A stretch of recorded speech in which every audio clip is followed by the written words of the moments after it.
আপনি পিছনে কি লিখেছেন? আপনার স্ত্রী ধান্দা করে মানে এই কথাটি আপনি কাকে মিন করতেছেন?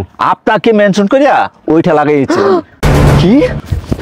আপনার এত বড় দুঃসাহস, আপনি আমার স্ত্রী সম্পর্কে বাজে কথা বলেন? তুই না আসলে একটা কড়া জিনিস, তোর সার্ভিস আমার সেই ভালো লাগছে। ভালো লাগবে না, দেখতে হবে না। এই শোন, আমি খুশি হয়ে পুরো বান্ডিলটাই তোকে দিয়ে দিলাম, অন্য বাহ। একদিন আবার আসবো। তুই তো অনেক ভালো রে। আচ্ছা, তুই এখন থেকে প্রতিদিন আসবি।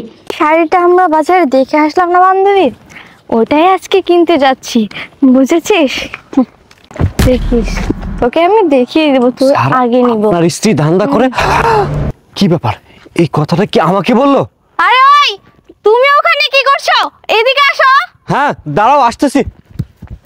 এই জান, শোনো না, সামনে আমার একটা কলিগের বাসা, আমি একটু তার সাথে দেখা করে বাসায় আসতেছি, তুমি কষ্ট করে একটু বাসা যাও। আরে কি বলছো তুমি? তোমার কি মাথা ঠিক আছে? তুমি আমাকে বলেছো শপিং করতে নিয়ে যাবে, কিন্তু এখন বলছো কলিকের বাসায় যাবে।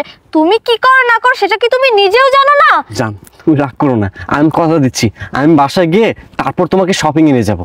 হ্যাঁ, তাই যেন হয়। আজকে যদি শপিং এ না নাও তাহলে কুরুক্ষেত্র ঘটাবো। তুমি এক কাজ করো, তুমি বাসায় ওখানে গিয়ে তাড়াতাড়ি বাসায় আসবে। আচ্ছা আচ্ছা ঠিক আছে, তুমি যাও। আচ্ছা, সাবধানে যেও। হ্যাঁ। কি ব্যাপার, লোকটি কোথায় গেল দেখি তো। এই যে, এই যে, এই দাঁড়ান দাঁড়ান। আমাকে বলছেন? হ্যাঁ আপনাকে বলতেছি, আপনি পিছনে কি লিখেছেন? আপনার স্ত্রী ধান্দা করে মানে এই কথাটি আপনি কাকে মিন করতেছেন? আপনাকে মেনশন করিয়া ওইটা লাগাইছে। কি? আপনার এত বড় দুঃসাহস, আপনি আমার স্ত্রী সম্পর্কে বাজে কথা বলেন?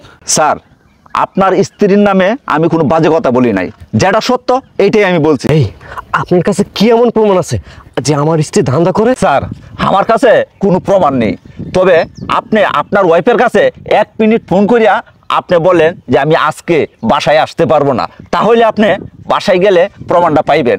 আচ্ছা, সবই বুঝলাম, যদি আপনার কথা সঠিক হয় তাহলে আপনার পুরস্কার আছে, আর যদি আপনার কথা মিথ্যা প্রমাণিত হয় আমি কিন্তু আপনাকে ছাড়বো না, আপনাকে পুলিশে দিব। ঠিক আছে স্যার। আচ্ছা যান। কি ব্যাপার, এই লোকটি কি বলে গেল? আমার স্ত্রী ধান্দা করে, আমার স্ত্রী ধান্দা করে, অথচ আমি জানি না। আমি বুঝতেছি না এখানে কি হচ্ছে।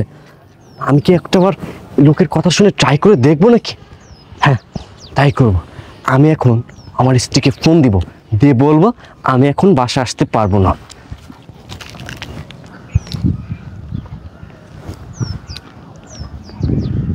হ্যালো ইতি, শোনো না, আমি তো আমার এই কলেকের বাসায় আসছি, ও তো এখন আমাকে যেতে দিতে চাচ্ছে না, আমাকে বলতেছে খাওয়া দাওয়া শেষ করে তারপর তুমি বাসায় যাও। হ্যাঁ হ্যাঁ, আমি এখানে খাওয়া দাওয়া করবো। যাবো? হ্যাঁ, আমার বাসায় যেতে যেতে তোমার ওই যে কত সন্ধ্যা লেগে যাবে। হ্যাঁ আচ্ছা, রাগ করুন। ঠিক আছে বাবা, ঠিক আছে, লাভ ইউ লাভ ইউ। হ্যাঁ, কথা মতো কাজ করেছি, এখন আমি বাসায় যাব, গিয়ে ট্রাই করে দেখবো এই লোকের কথা সঠিক না মিথ্যা। তুই না আসলে একটা কড়া জিনিস, তোর সার্ভিস আমার সেই ভালো লাগছে। ভালো লাগবে না, দেখতে হবে না। এই শোন, আমি খুশি হয়ে পুরো বান্ডিলটাই তোকে দিয়ে দিলাম, অন্য বাহ। একদিন আবার আসবো। তুই তো অনেক ভালো রে। আচ্ছা, তুই এখন থেকে প্রতিদিন আসবি, ঠিক আছে? বাহ বাহ। আরে আসো, তুমি তুমি না সন্ধ্যায় আসো, তাহলে এখন বাসায় কি করছো? আর একটাও কথা বলবো? কি আমাকে দেখে অবাক হয়েছিস তাই না? অবাক হওয়ার কিচ্ছু নেই। কি ভেবেছিস দিনের পর দিন আমাকে ধোঁকা দিবি, আমার বিশ্বাসের সাথে খেলবি, টাকার বিনিময়ে ধান্দা করে যাবি? আমি কিচ্ছু জানতে পারবো না, কিচ্ছু ধরতে পারবো না। আফসোস, তোর এই চিন্তাটা ভুল। উপরে একজন আছেন, তিনি সব কিছু দেখছেন, সব কিছু নিয়ন্ত্রণ করতেছেন। আজকে তোর সাথে যখন আমি বাইরে বের হই তখন আমাকে একটা লোক ধাক্কা দেয়। সে লোকটির কাছে গিয়ে আমি জিজ্ঞেস করি আপনি কেন আমাকে ধাক্কা মারলেন? তখন সে লোকটি আমাকে বলে স্যার আপনার স্ত্রী টাকার বিনিময়ে ধান্দা করে। কিন্তু আমি তার কথা বিশ্বাস করি নাই, কসম আমি বিশ্বাস করি নাই। কেনই বা বিশ্বাস করবো?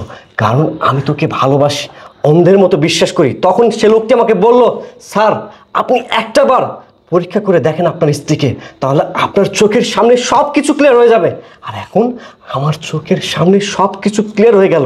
তুই কিভাবে পারলি এমন একটি জঘন্য কাজ করতে? তোর কি একটাবারও বিবেকে বাধ্য না? একটাবারও মনে হলো না তুই যা করতেছিস অন্যায় করতেছিস? কেন করতেছিস এগুলো? টাকার জন্য, তাই না? তোর টাকার দরকার। আরে তোর টাকার দরকার, তুই তো আমাকে আগে বলতে পারতি।